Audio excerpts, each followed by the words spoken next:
Je vous remercie. Moi, c'est Dr Moustapha Diédhiou. Je suis médecin anesthésiste réanimateur. Je suis chef du service des urgences de cet hôpital. En même temps, j'assure le travail à la réanimation avec des collègues et au bloc opératoire. Alors, comme l'a si bien dit notre camarade, le docteur Sidi Diallo, nous traversons ces derniers temps. D'abord, pour commencer, nous, notre objectif ici, pour lequel nous sommes là, moi je pense que tout le monde nous connaît ici, nous sommes là pour le bien-être de nos patients. Et donc, tout ce que nous demandons, c'est d'avoir des conditions minimales de travail pour effectivement travailler dans la dignité, pour améliorer le pronostic de nos patients. Eh bien, il se trouve que on ne va pas être exhaustif. Dans ces conditions de travail, nous n'avons pas les moyens nécessaires pour répondre à nos besoins, pour répondre à la prise en charge efficace et efficiente de nos patients. Donc, je ne peux parler que dans mon service. Il y a des ruptures de consommables indispensables à la prise en charge en urgence de nos patients qui ne peuvent pas s'admettre. Donc moi, je ne peux pas concevoir gérer les urgences obstétricales, gérer des urgences adultes et pédiatriques sans, par exemple, une numération formule sanguine dont on avait récemment une rupture pendant plus de 48 heures. Nous ne pouvons pas, effectivement, concevoir travailler dans des services tels que les urgences et la réanimation sans aspirateur de mucosité. On intube nos patients et on n'arrive pas à les aspirer. Alors nous demandons tout simplement, justement, vu les moyens investi par l'État pour notre hôpital, que ce plateau technique soit relevé pour nous permettre en quelque sorte de répondre à notre mission qui n'est rien d'autre que prendre en charge correctement les populations de cette ville. Je vous remercie.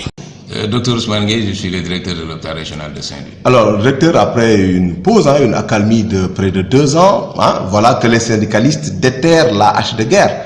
Comment vous comprenez ce regain de montée d'adrénaline? Voilà, donc je dirais que je regrette effectivement cela.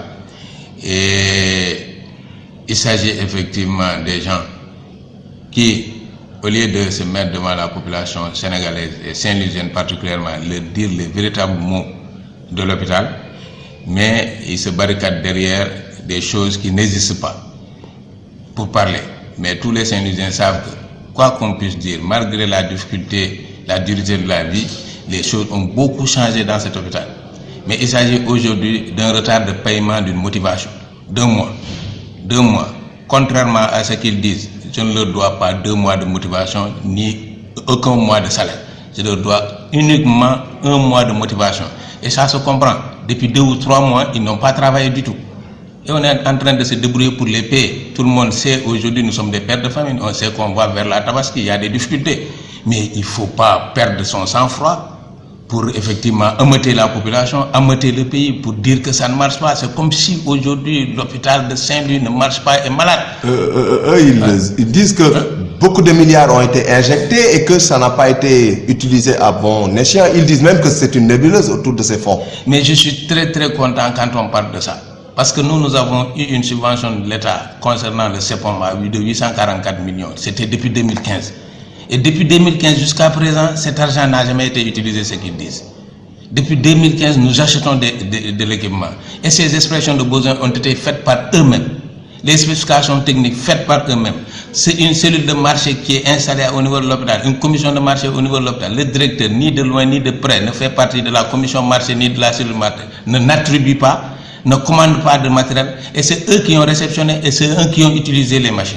Et ces machines, normalement, pendant 2 ans, si ça fonctionne, ou bien 1 année, une machine peut tomber en panne. Si elle tombe en panne, elle est sous garantie, elle est réparée. Où est le problème pour ça?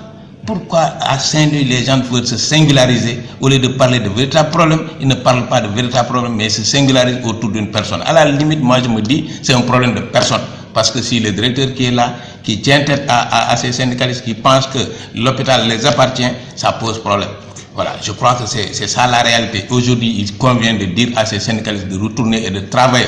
Quelqu'un qui travaille, c'est lui qui doit revendiquer. Mais quelqu'un qui ne travaille pas ne doit pas revendiquer.